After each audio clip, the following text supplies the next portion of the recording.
What happens when you give bankers the freedom to gamble with other people's money, then mix in senators, campaign contributions, and a charismatic conman? You get one of the most explosive political scandals of the 1980s, the Keating Five affair. Welcome to American Scandal Report by Skoob. I'm your host, OZ Dalton, and today we're diving deep into a story that reads like a Hollywood thriller. Except the victims were real, the money was real, and the corruption reached the highest levels of American government. This is the story of how Charles Keating bought himself 5 US senators, cost taxpayers billions, and changed American politics forever. Picture this. It's 1984, and America is in the midst of Ronald Reagan's deregulation fever. The savings and loan industry, once the staid cornerstone of hometown banking, has been unleashed. These institutions, traditionally limited to home mortgages and passbook savings, can now play in the big leagues: commercial real estate, junk bonds, equity investments. It's like giving a teenager the keys to a Ferrari and saying, have fun, but be careful. Into this Wild West atmosphere steps Charles Keating, chairman of American Continental Corporation. Keating wasn't just any businessman, he was an anti pornography crusader, a supposed pillar of moral virtue. But behind that righteous facade lurked something far more sinister. In 1984, Keating's American Continental Corporation purchased Lincoln Savings and Loan Association of Irvine, California, for what seemed like a bargain. But Keating had bigger plans than simple home loans. Much bigger. Within just 4 years, he had transformed Lincoln from a modest $1.1 billion institution into a $5.5 billion empire. How? By taking advantage of every loophole deregulation offered, and then some. Lincoln began making investments that would make a Las Vegas casino blush. They bought vast tracts of desert land in Phoenix, took equity positions in speculative real estate developments, and loaded up on high-yield junk bonds. These weren't the conservative investments your grandmother expected from her local savings and loan. These were bets. Big, risky, potentially catastrophic bets made with federally insured deposits. But where was all this money coming from? Here's where the story gets really interesting, because it involves one of Wall Street's biggest names in a way that would make your head spin. Keating and other aggressive S&L operators had discovered a beautiful thing called brokered deposits. Here's how it worked. Giant investment banks, like Merrill Lynch, would bundle together $100,000 accounts, the maximum covered by federal deposit insurance, and shop them around to rapidly expanding S&Ls across the country. It was like a dating service for hot money and desperate institutions. The irony here is delicious and infuriating in equal measure. When Edwin Gray, the chairman of the Federal Home Loan Bank Board, tried to crack down on what he saw as reckless practices, he found himself in bitter conflict with Treasury Secretary Donald Reagan. And who was Donald Reagan before he joined the Reagan administration? The former CEO of Merrill Lynch, the very company that had created and was profiting enormously from the brokered deposits market that Gray was trying to regulate. So you had the fox guarding the hen house while the farmer was being told to look the other way. Keating was among the most aggressive users of these brokered deposits, funneling federally insured money into luxury real estate ventures in the Phoenix desert. And here's the kicker. These properties were being carried on Lincoln's books at wildly inflated values, sometimes multiples of what they were actually worth. By 1985, Gray was getting nervous. The government's insurance funds were being exposed to massive potential losses, and he instituted new rules limiting how much savings associations could hold in direct investments, no more than 10% of their assets. For Keating, this was a disaster. Lincoln was already way over that limit and drowning in bad debt from its past aggressiveness. This is where our story takes a dark turn into the halls of political power. Faced with increasing regulatory scrutiny, Keating didn't just hire lawyers, he hired senators. Not directly, of course. That would be bribery. Instead, he did what wealthy interests have always done in America. He made legal campaign contributions and then asked for favors. Between various contributions and fundraising efforts, Keating funneled approximately $1.3 million to 5 US senators. Republicans John McCain of Arizona and Democratic Senators Alan Cranston of California, Dennis DeConcini of Arizona, John Glenn of Ohio, and Donald Regal of Michigan. These weren't small donations spread over time. They were substantial strategic investments in political influence. In February 1987, as federal regulators closed in on Lincoln, Keating met with Senator Regal and began contributing heavily to his 1988 re-election campaign. Around the same time, Keating's staff was putting pressure on Senator Cranston to help remove Edwin Gray from any Federal Home Loan Bank Board discussions regarding Lincoln. The following month, Keating began massive contributions to Cranston's voter registration project in California. But Keating wasn't content to work behind the scenes. He wanted direct intervention, and by March 1987, he was seeking exactly that from his 5 senatorial investments.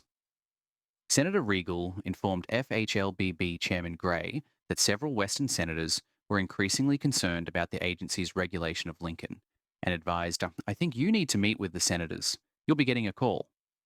At Keating's urging, Senator McCain was initially asked to travel to San Francisco to meet with regulators directly.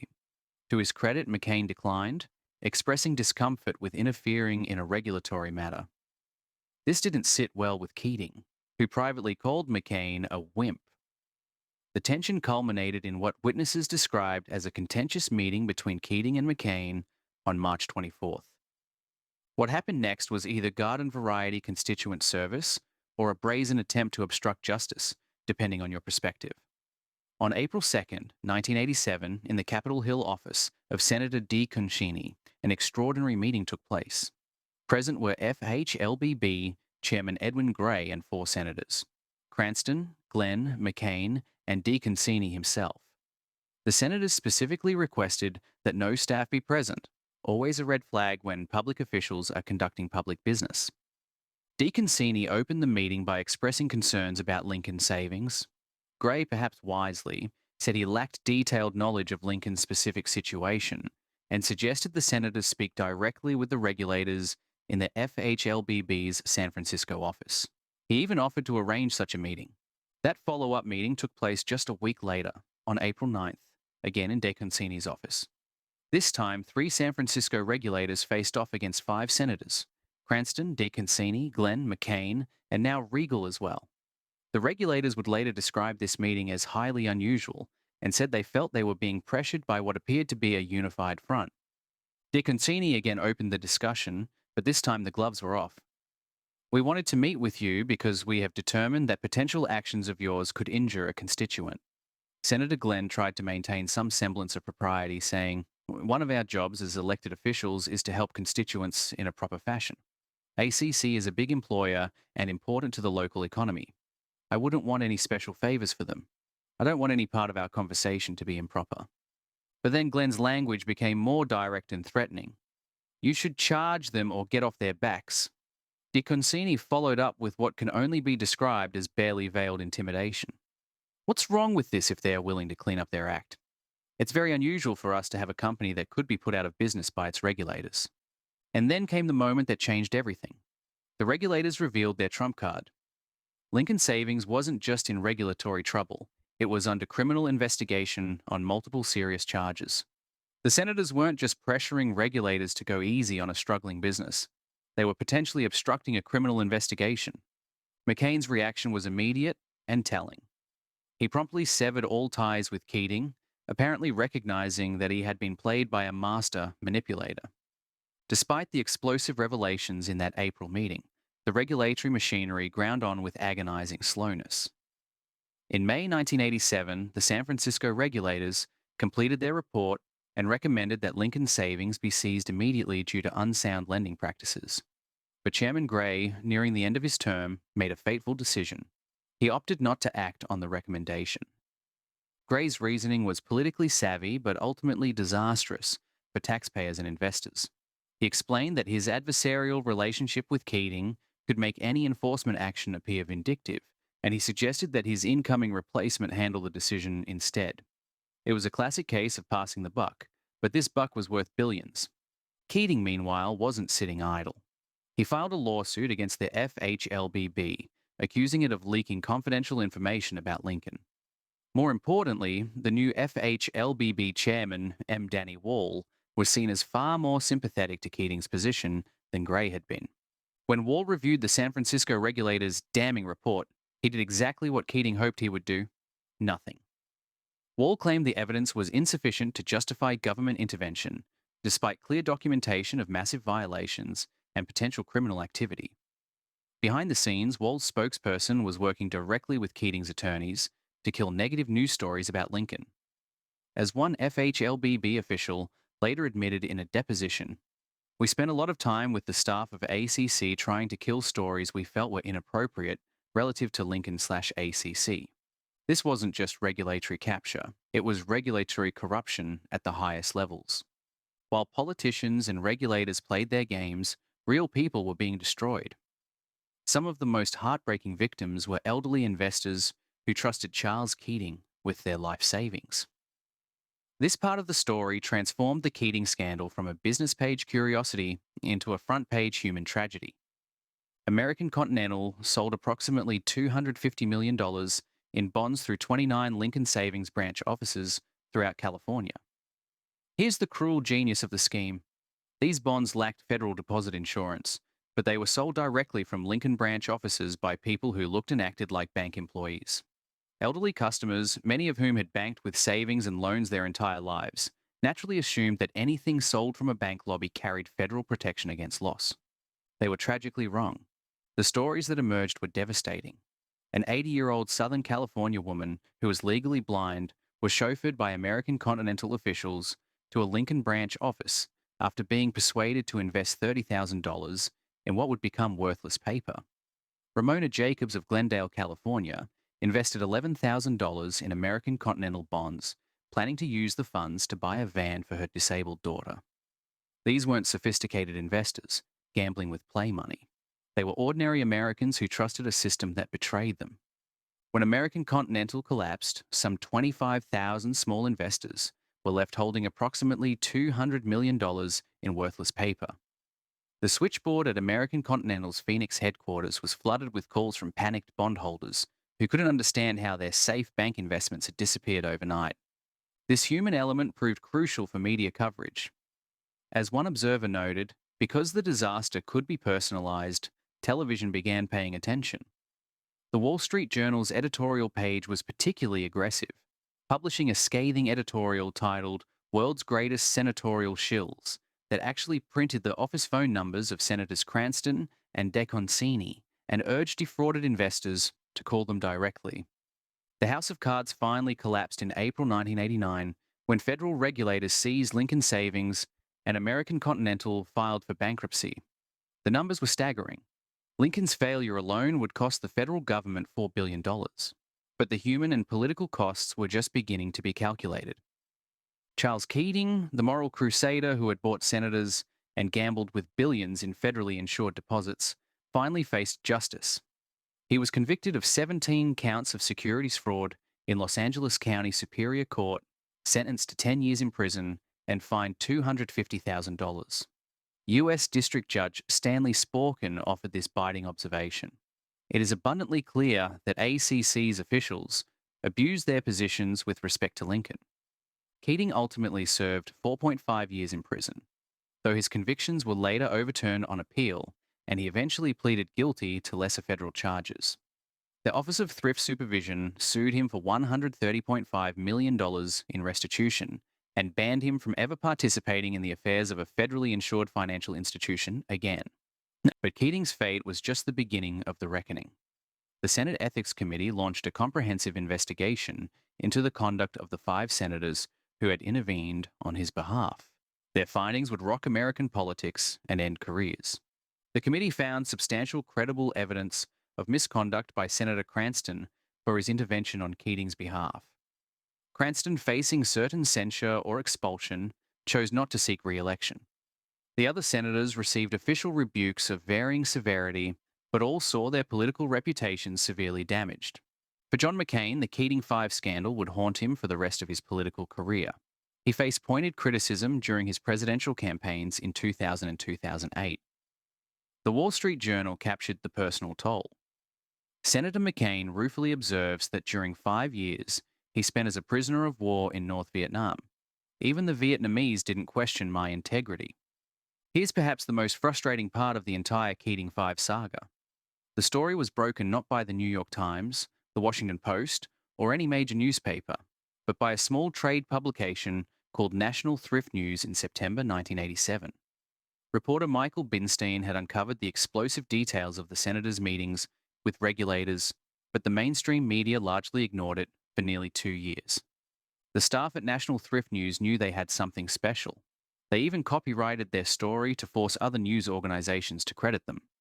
But despite the explosive nature of the revelations, major newspapers showed little interest.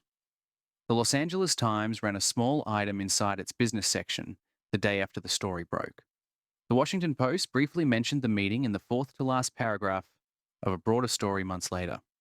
Most incredibly, the New York Times didn't mention the Keating Five meeting on its news pages until July 9th, 1989, nearly 2 years after the National Thrift News exclusive. The Associated Press and Wall Street Journal first referenced it in April 1989, only after Lincoln's collapse made the story impossible to ignore. Why did the mainstream media miss such an obviously important story? Part of the problem was that government officials were actively working to discredit it. The Federal Home Loan Bank Board, by then run by Keating ally M. Danny Wall, was telling reporters that senatorial intervention in bank examinations was not at all unusual. As National Thrift News editor Jim Strachan later observed, the press could have been a little more aware of what was happening there and a little less trusting of officialdom. Even more damning, we now know that FHLBB spokesman Carl Hoyle was working directly with Keating's lawyers to kill negative stories. As he admitted in a 1990 deposition, "We spent a lot of time with the staff of ACC trying to kill stories we felt were inappropriate relative to Lincoln/ACC. I spoke with editors. I had Mr. Wall speak with editors." The Keating scandal wasn't just about political influence. It was about systemic corruption that reached deep into the accounting and financial services industries. Federal auditors who examined Lincoln's books after its seizure found what they diplomatically termed accounting gimmickry. One examination report compared Lincoln's creative bookkeeping to trading two $1 million cats for a $2 million dog. Lincoln's outside accounting firm, Arthur Young and Company, played a crucial role in legitimizing Keating's fraudulent activities. More than half of Lincoln's reported profits were the result of what federal investigators called sham transactions that had been approved by Arthur Young. The firm had also provided Keating with economic analyses supporting his position against federal regulators, analyses that were later shown to be deeply flawed. The conflicts of interest were staggering. Jack Atchison, Arthur Young's managing partner in Phoenix, who had defended Lincoln's accounting practices in letters to Senator McCain, later joined American Continental as a vice president. This was the accounting firm equivalent of a revolving door, where the supposedly independent auditors became employees of the company they had been auditing. But Arthur Young wasn't alone. The scandal also implicated Arthur Andersen, another major accounting firm that was investigated for file stuffing to cover up improper loan underwriting practices at Lincoln. These weren't minor technical violations. They were deliberate attempts to hide evidence of fraud and mismanagement. The Wall Street connection ran even deeper. Lincoln's collapse was tied to the broader junk bond empire of Michael Milken and his firm Drexel Burnham Lambert, which had helped finance not just Keating, but other failed thrift operators as well. The web of corruption stretched from local savings and loans to Wall Street's most prestigious firms to the halls of Congress. In the end, some of the Keating Five senators tried to make amends with the elderly investors they had inadvertently helped to defraud. Senator Cranston met with victims and pledged his assistance, but it was Senator McCain's response that perhaps best captured the human dimension of the scandal. In January 1990, attorney William Learach brought 3 elderly women who had lost their savings in Lincoln's collapse to Capitol Hill to confront the senators. When they visited McCain's office, something extraordinary happened. Instead of sitting behind his desk in a position of authority, McCain stood as Learach introduced the victims and recounted their hardship. Then, according to witnesses, McCain dropped to one knee, bowed his head, and said quietly, "I have betrayed my family. I have betrayed my constituency. I am very sorry that I have hurt you and your families." It was a moment of genuine remorse from a man who realized he had been manipulated by a master con artist. But apologies couldn't restore the life savings of 25,000 investors, and they couldn't repair the damage done to public trust in government institutions. The Keating Five scandal became a defining moment in American political history, illustrating how legal campaign contributions could be used to obstruct justice and enable massive fraud. It showed how regulatory capture could turn government watchdogs into industry lapdogs, and how a complicit media could allow corruption to flourish by failing to connect obvious dots. More than 30 years later, the Keating Five scandal feels less like history and more like a warning that was never fully heard. The same forces that fueled Charles Keating's rise, deregulation, political influence, and weak oversight, didn't disappear. They resurfaced in later financial disasters, proving how easily power and money can distort democracy. What's most unsettling isn't just the corruption, but how close it came to working. If a handful of bank examiners and a small trade publication hadn't refused to back down, the story might have stayed buried.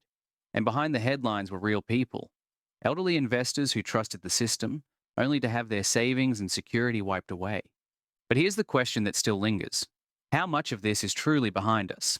And how much is still happening in plain sight? To explore the unanswered questions, hidden details, and deeper consequences of the Keating Five scandal, download the Skoob app now and unlock the full story. Some truths take decades to surface, and some are still waiting to be uncovered.